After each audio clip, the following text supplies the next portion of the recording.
So without further ado, it's Olivia Munn.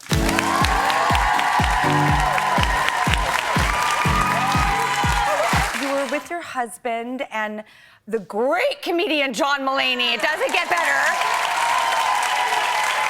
And I love him so much too. So when I saw you guys, I felt really shy, but I just thought I'm gonna go in and I'm gonna tell you all I wanted to tell you, which was thank you for what you've been doing in your life, with your life. And I feel like there is properly placed recognition, advocacy. That is such a crazy thing to hear, because you have no idea how many friends I texted after that to be like, I cannot believe Drew Barry knows who I am. It was just like, can you imagine? Oh, I've known who you are for so many years. That is like, I just love you so much. I can't believe that. You always struck me too, because like when you started out on the scene, like I remember thinking like, wow, now there's a girl who's so cool and all the guys love her. I have such a kind of 13-year-old boy sense of humor, and I grew up mostly with boys. Yeah, I have two brothers, and so that's, and in the beginning, like that dynamic that you're talking about really came about because I just took advantage of the opportunities that were given to me, but it wasn't always what I felt like I wanted to do. Like you just like, this is presented, it was like my first time like getting like a big like acting job, and it was like a host actually was what, was my big break. And it was just like this thing inside me that was like, okay, I'm just gonna keep like doing this because I get to be in Hollywood, I'm doing it. But where I'm at now, like with my health journey, I've been able to connect to so many more women, and that makes like the biggest difference to me. That rings so true. Because I would I'm such a girl's girl. All my best friends, are girls and gays. And they're the best.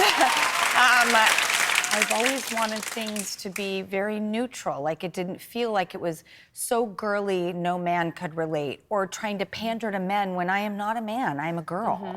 And ride that fine line. And I thought about it through the projects we've done all along. Adam Sandler and I talk about it all the time. How do we keep the balance here for men and women? How do we make a Charlie's Angels that's not like so man-hating? I've always appreciated women that everybody feels like they would be their friend, because that's how I live my life. And you've had a career that's accomplished that so beautifully. Wow, thank you so much. It's true. Thank you. Well, I've thought about that as well. You have? I mean, when you look at, I've looked at, so many different scripts, and a lot of times the women are portrayed in like kind of a naggy way sometimes, or like that's, I had this thing that I decided at one point, early in my career, probably when I definitely didn't have the status to not be taking jobs, but I just realized that like I only wanted to do projects where she would exist even if he didn't exist. That it wasn't just his story. And I was like, I'd rather just play like a cashier in one moment, in one scene where she's really interesting and you can tell that she goes home and has a whole other life, than to be the lead with just his story. I always felt that way too, and I thought it was such a disservice to women to be that like sidekick, non-eventful girl that usually is a little like unnerving and grating. And I was like, no, I don't want to do that to us women. That's not what we're like. And by the way, if they are, run. But that's not the majority of our experience. It isn't. And also, I also went in, I think that idea of like hating men and portraying that energy as well is it just creates the divide and solidifies it more. And I love my husband. He's an amazing person. My younger brother is a physicist in Paris. Like, I'm so proud of him. There have been a few times where I've been filming something and my character, like, we're either like CIA or a cop or something, and there's been scenes where my character has been the one to save the other character. And I remember I was in this bunker once, and if you read the script, it was that he was guarding his side, I was guarding my side, then we switched sides, And then there's a guy that was coming for him, was gonna shoot him in the back, so I shoot him. And then we're about to shoot, and somehow, I guess he didn't read the script, and in that moment he realized, wait, hold on, she can't save me. No, she can't save me. I've been in those situations. It is insane, and then everything stops down, and there was no insecurity about being obnoxious, and everyone hearing this would be like, she can't save me, we're not doing this. And then the director, he was combative with the director, and finally I was like, after like 45 minutes of just stopping down, I said, okay, how about instead of my character saving you, it just is that we switch because it's time for us to switch, and so this is my guy to get. He was like, okay. Now here's the interesting thing. Nothing changed. Yeah. It's just what he thought. Yeah. I was doing the exact same thing. Yeah. But that's what I mean.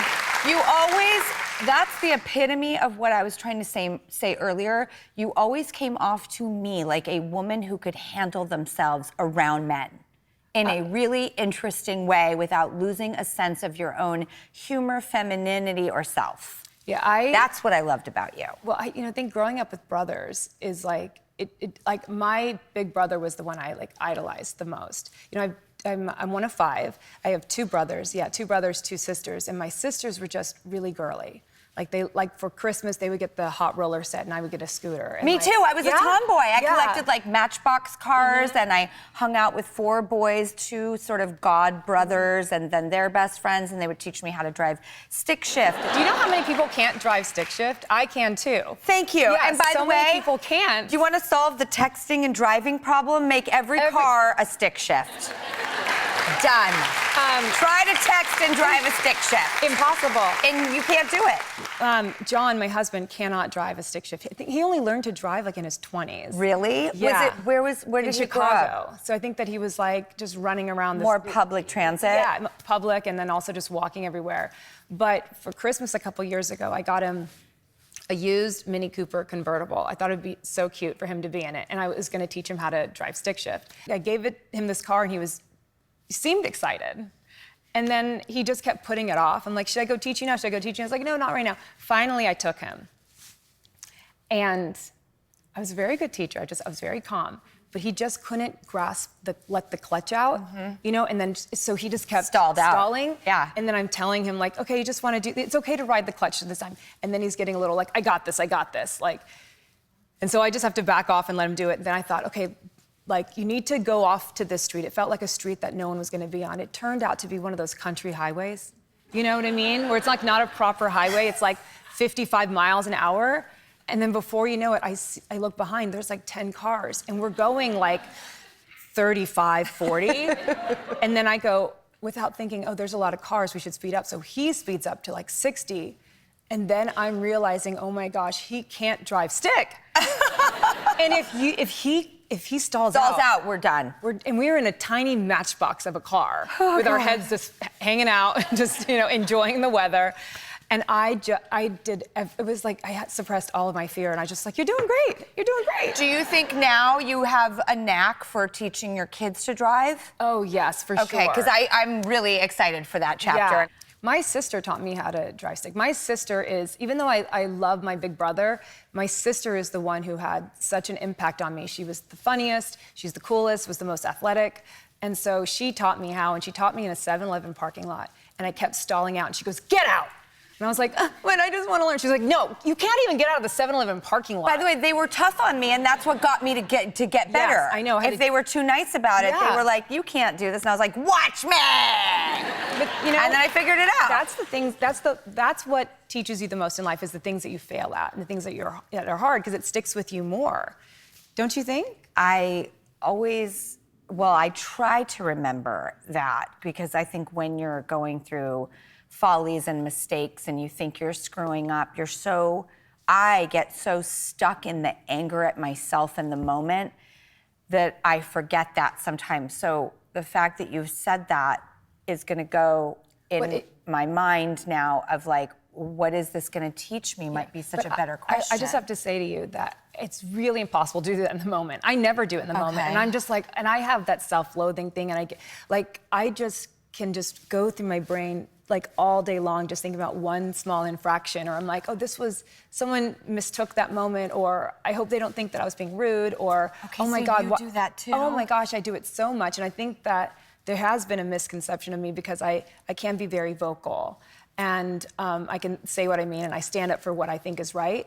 But that doesn't mean that like for the longest time, I have been very, I had armored up. You know, I was very strong. I had a really hard childhood. And so I grew up being really strong. I carried that through my life. And so I felt like, you know, if something is wrong, if there's an injustice, I will just decimate you. But I didn't realize how damaging that was to me and to different relationships, and how I was presenting myself. I wasn't presenting myself like a warrior. I was presenting myself like somebody you're like, okay, she's kind of unstable, or she's so extreme. And it wasn't till I was diagnosed with breast cancer that I had gone through this period of time realizing that I had dropped my armor. Because when I was diagnosed in that doctor's office and she's going through everything and she's like, this is really aggressive, and it's multifocal, multi-quadrant, bilateral, which means it's like all over both breasts. And we've tested it, it's aggressive, fast moving, you gotta do this right now. Here's double mastectomy. Hysterectomy, oophorectomy means like I took out my ovaries, my fallopian tubes, my uterus, my breast. And it was just like, it was so daunting that I knew instinctively, without actually knowing, that I had to drop my armor. Because I was like, there's no way I can climb this mountain with all of this regret and self-loathing and the inability to forgive myself on my shoulders. And then I got to a point in my journey, it was like a few surgeries in, that I kind of like actually visibly saw like a bag of all of my trauma. And I was like, oh, I don't want to pick that back up. But it was because of that that I had realized, oh my gosh, without that armor, I'm actually stronger. I'm stronger, that I'm more vulnerable. And that is like when you think about your childhood, right? Like, think about all those things that made you who you are. And I think that, like, we know that we have issues. We all have our issues, but there's something in me, and I think in all of us, that think that these things that are actually not serving us are really great qualities that we have, because they've carried us for so long. And now, where I'm at now, and like, I'm so happy that I'm in my mid-40s and there's still a lot of life ahead of me, that I can kind of now go forward with that knowledge. And I must say, thank God you did have that warrior outspokenness, because if you hadn't, you might have gone through all of this without sharing it with other people. And that would be very different. Yeah, thank you so much for saying that. But I so understand what you are saying. In fact, I'd love a little advice, if you don't mind. Oh my gosh, I would love to talk about anything. How do you trust again? You know, like when you met your husband, I find that sometimes for me, like, trust is my armor. Like, how did you overcome the fighter girl for self-protection? And how do I do it? When I had my son, all of my childhood came rushing forward. People tell you that happens, but I was like, that's not gonna happen. I actually thought that I had a really good grasp on my childhood. I understood it was like, this is tough, this was unfair, but whatever, I'm not gonna deal with that. And it came flooding forward. And then I realized what my issue had been, and I put a name to it. It was like a fear of abandonment. But it wasn't just hearing that phrase. I was like, oh, because my father left when I was 6 months old, and because my mother remarried at 2 years old, and he was my father until I was 16 years old, and wasn't kind, then I had this fear of like, oh, I'm not lovable, and I don't have a solid family life. So I would be dating guys that I'm friendly with all of my exes except for 2. Me too. Yeah. I was like, okay, you have a schedule, because I don't want to be abandoned, and I just want to be in this dynamic. Even with guys who liked me more than I liked them in the beginning. And at the end, it kind of reverses, and I'm just... swings. Yeah, the pendulum swings. Oh, God, yes. But I think it's because, and maybe for you, like, I end up giving so much, and they take advantage of that. Yep. And, I had a friend of mine who's like a really spiritual person, and he was telling me that, Carl Jung. Yes. That is where the shadow work stems from. Jung says that the biggest struggle that women have is compassion. That we usually are, that we're so compassionate that people take advantage of that. And men's biggest issue is to accept and love the woman within them. And I've said this to guy friends, and they've been like, okay, there's not a woman in me. But I'm like, we all start, when you had children, you start at the very beginning of life, everybody has an X chromosome, right? Mm-hmm. And then later on, the Y, the male chromosome, enters in. And so we all start with the female as a huge part of who we are. And so when they learn to love and respect women more, then they will have a much fuller, richer life, and they will live life in a way that it really settles them. And when we learn that we have to be more compassionate to ourselves, not just to everyone else, then we live a fuller, more complete life. But I read so much Jung. By the way, I love this so much. There's these 3 books by a student of Jung, and it's called He, She, and We. And it tells you like how men operate in the world, and then how women operate in the world, and then how men and women are together. And I have to read these, because I called it quits at men are from Mars, women are from Venus, and I was like, yeah, no kidding. But the reason why this author is really good is because he studied and he makes it really conversational, and we understand it more through him. The other thing is, they said, is like when we have karmic debt, the only way to erase your karmic debt is with selfless acts of good deed. So it's like, in the winters, I go out to like a Goodwill and I buy a bunch of blankets, and then my husband and I will go around and see people who are sleeping on the street and just like give them a blanket. And I think, I think that's something simple that all of us can do. I was struggling the other day, and I asked a fellow parent friend that I very much respect if he had any advice, because I was having a rough week as a parent. I felt like I was in over my head, over my skis, didn't know what I was doing. And he goes, service. And that's what I did. And I was just like, thank you. That's a wonderful route always to getting out of our own stuff, to looking at, we're supposed to love and care for ourselves so much, but it's that I never related to that, you gotta be selfish. I don't want to be selfish. I'm not a selfish person. Don't encourage that in me. It doesn't inspire me. But selfless can overtake everything so much that you just leave yourself in the dust. So where's the balance? So, and I also think that the selfless part, like we're talking about selfless acts of good deed, sometimes you just come up with something really specific, and something where you're not posting about it, you're not doing it, it's not that one Thanksgiving where everyone's at the, like people need to eat all year round, not just at Thanksgiving. You do those things that are not for public consumption. Absolutely. And then you go like, this is what I do, this is what I'm really good at, this is what's really fun for me to do. And that way, the selfless part isn't what you're hanging your hat on. You're just like, this is what I want to do. Now, when you're talking about trust, I've had to deal with that a lot. And the thing that came to me, so when I only started dating my husband when I was 6 months pregnant. The best time to start dating someone. And a lot of trust had to come forward. And again, I was like you, it's so hard to trust people. And then I realized that if I believe in myself, and I feel like there are people out there who are trustworthy the way that I know I'm trustworthy, then there's a way for us to meet.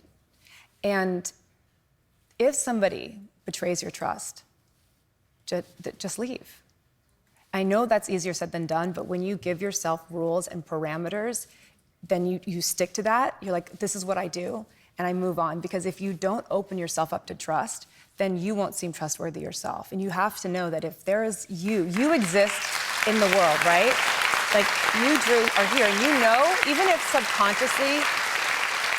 even if subconsciously you don't feel like that you're worthy of self-love, you know it. You're like, I want to be happy. I want this person. I want to find this person. So you do believe in yourself. And if you exist, somebody else out there exists for you.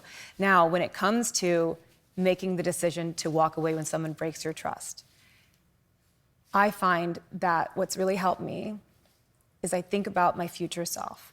I'm like, the me in 10 years is depending on the me today to do the right thing.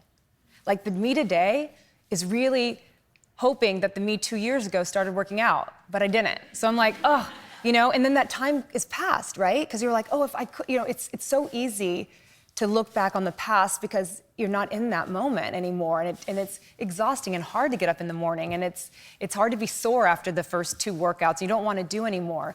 But if I had started 2 years ago, today I wouldn't have all that lactic acid from just first working out and being all sore, So like, I think to myself often, like, the me today is really, really hoping that the me at 33 left that bad relationship. That after that first date, I was like, no, I'm gonna leave. But also, I will say, when it comes to trust, I look at my children, I think if they were in this situation, would I want them to be guarded and to not trust people? I would want them to lead with an open heart, but also be self-protective. I want them to be really kind and really strong and really protective. Does that help at all? Very much so. Very much so. And it also really sticks out for me that first of all, I've never focused on my future self. So that's an exciting prospect. Because right now you are your future self to the you when you were just 10 years ago or 5 years ago. Oof. Yeah. 10 years ago, I was such a mess. What was going on 10 years ago? 10 years ago, we're in 2016. My life fell apart, and I thought I had hit rock bottom when I was 13, and I just did not expect that it can happen twice in a lifetime. And I did not know how to dig myself out. I eventually did. I changed things. I didn't want to do the definition of insanity, which is doing the same thing over and over again, looking for a different result. I truly changed my behavior, my reaction, stopped drinking, took things out of my life. I'm not sober, I don't work a program, but I was like, this is poison for me.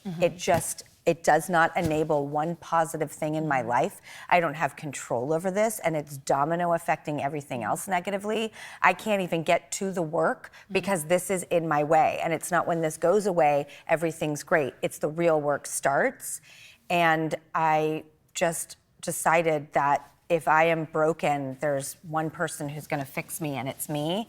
And my kids were such an inspiration and such a why, but I also was very cautious of any codependence, because if you put it all on someone else. Well, your children can't be your sober companion. That's just too much pressure. And then it doesn't belong to you and you don't own it. So enough therapy in my life led me to know where to place the intentions, and that hard work will be such a payoff. It just isn't easy to start, exactly as you said. But years in, it's like, it is that muscle memory, and it feels better and better the healthier we get, the more you're looking at a life that you think is more fulfilling than the one that you're just spiraling all the time in shame and self-loathing. And to break that cycle was the best thing that ever happened to me, because I had felt it throughout my life, and I just thought this is what life is. And now when I notice it and I feel it, it sticks out like this giant sign of like, why are you doing this to yourself? There is another way. Find it. And so I realized, like, at the age of, like when I had my son, like 41, that the same lessons will keep finding you until you learn them. Carla Hall, the chef, said it's the messenger of your lesson. And my therapist, Barry Michaels, is like, isn't it odd that this continues to present itself to you? You know, and the reason why it keeps presenting itself, and like the reason why we don't learn the lesson, is because it's really comfortable to go back and to do that thing. And it's like, okay, having good posture, right? Okay. By the way, I'm like, No. Okay, well, I'll just sit up a little bit more straight. So having good posture is not easy for people. Like, it's really comfortable when you sit like this, right? I've been doing that the whole time. And when you my breasts are basically at my hips right now. And you know, so like we sit like, and then when you go like this, it's comfortable. And to sit up straight like this, it's like your back feels sore, right? You're like, this doesn't feel right. So you go like this. And eventually, as you get older, you'll be like this. And it's because what's comfortable is sometimes the thing that's bad for you. And the pain that you feel and the discomfort you feel from standing up is what you need to do to get better.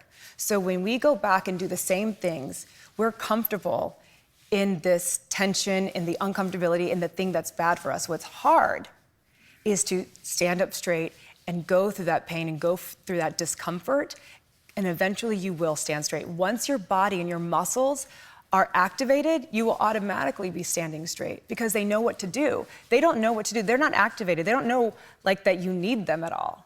I don't know your husband at all, but he has publicly expressed how happy he is and how much his life has improved since he met you. I get it. Oh, I understand it. I totally see it. Thank you so much.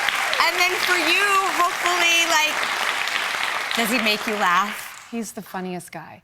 He just is I mean, he said something yesterday I cannot remember, but he just says funny things all of the time.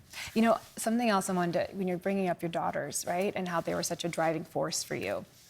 When I was diagnosed, this feeling came over me, and I remember when my grandmother died when I was in college, and it was such a traumatic moment. I loved her so much.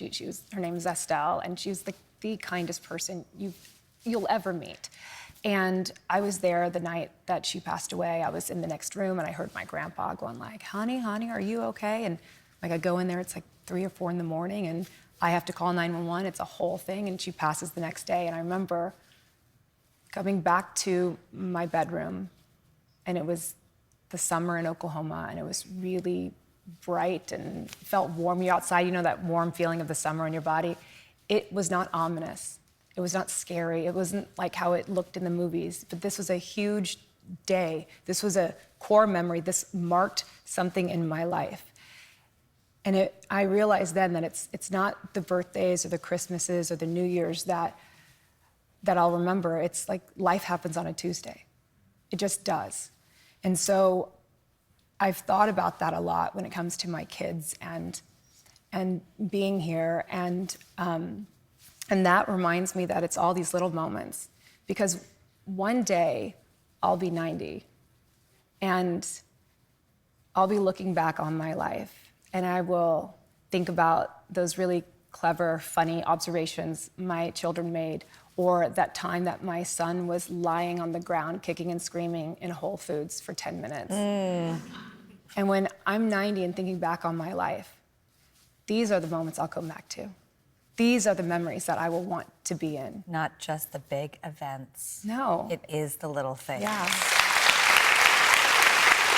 I have always wanted to know you. What? And I'm just so happy that it was your work that like got to bring us together, and I didn't have to go like contemplate stalking you in a ballroom. Oh my God. Because I did watch your show and I love it. In fact, Amanda Peet was here yesterday. Is that yesterday? It was yesterday. And it's now in season 2. It's Your Friends and Neighbors on Apple TV, which is a huge success because it's in season 2. And is it true that this was also your first job when you went back to work post everything that you had been through with cancer? And what was that like? And did anyone show up for you in a way that surprised you? So this was, so I went through COVID like the rest of the world. And then in 2021, I was pregnant. And then in 2022, I had the worst postpartum anxiety. And I always love to talk about that whenever I have the opportunity to have a platform and to speak to women out there, because I was not prepared for the postpartum anxiety. I was prepared for depression, which is the only thing I'd heard about. And it was about like a month or so post having the baby that all of a sudden I woke up at 4 a.m., my eyes popped open, and I would just go, and I would feel this pressure in my chest and the tightness, and I would walk around the entire day like that. And I woke up every day exactly like that at 4 a.m. for almost a whole year.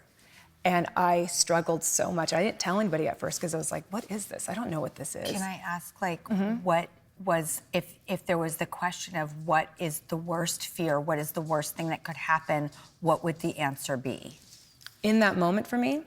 Or in general? Maybe in general, like what was it if someone said, what is the worst thing that could happen? What is the worst fear? You know, anything horrible happening to my children. Yes, okay. Yeah. I can't believe you're saying this because I literally have lived in that state since my kids were born. Oh, yes. It's like, you know, John and I talk about it a lot. Oh my gosh, hi. Hi. I was wondering why everyone was laughing. Me too. I was like, that's not a moment to laugh. Hi. He knows. He always knows. Yeah, you're so sweet. I so appreciate you saying that because that is validating a reality that I always felt like people didn't believe me. I was being too hyperbolic. You mean about the fear of your children? Yes. But you know, this is the only thing that has helped me. I think it's really gonna help you. I'm like, I made it. Like, if I used to run the streets of Tokyo, because that's where I grew up, at like 6 years old, by myself, with my siblings, and I'm still here. Like, the things I did at 16 years old, I'm like, my mom had no idea. I mean, I remember I was at a high school party and then the police like flood in and all the kids like run out like cockroaches. And then some football player picked me up and threw me over a fence and I landed and I was like limping back home. I'm here. Like, our kids will be okay. We are here, they are here. So I should switch my narrative of, oh my God, I look at my own life and as you said with your son, it brings it all up.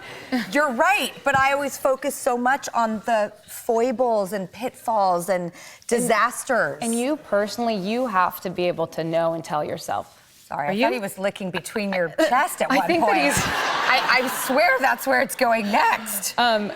You of all people need to clock and realize that what happened to you is extremely rare. Like, what happened to you is really unfair. It was unkind, and you weren't protected.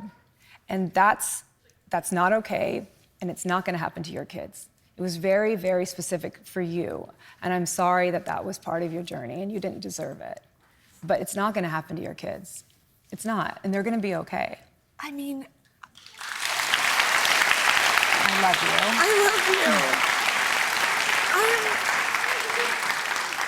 I so understand why people in your orbit are so drawn to you because you're wise and calming and brilliant, really brilliant.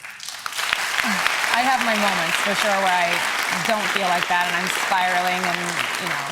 But, I mean, you just have to keep doing what you're doing because I can see the effect it has on everybody. I see what you did for breast cancer and women. I see how your husband is like, my life changed when I met this woman.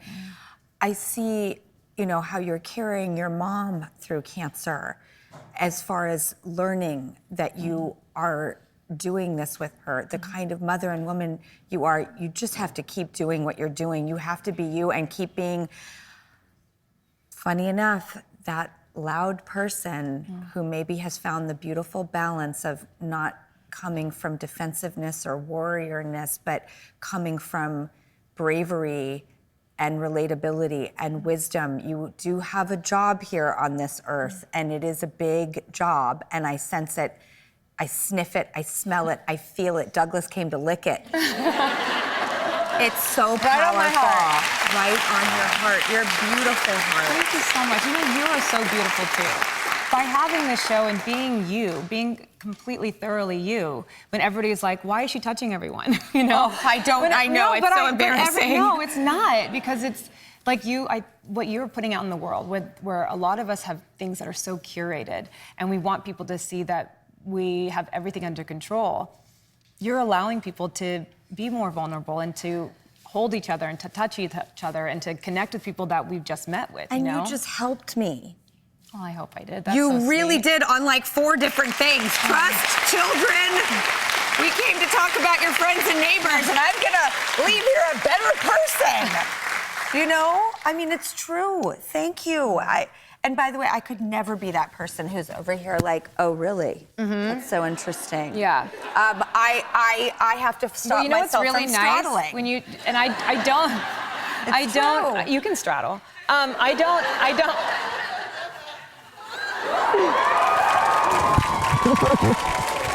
love you.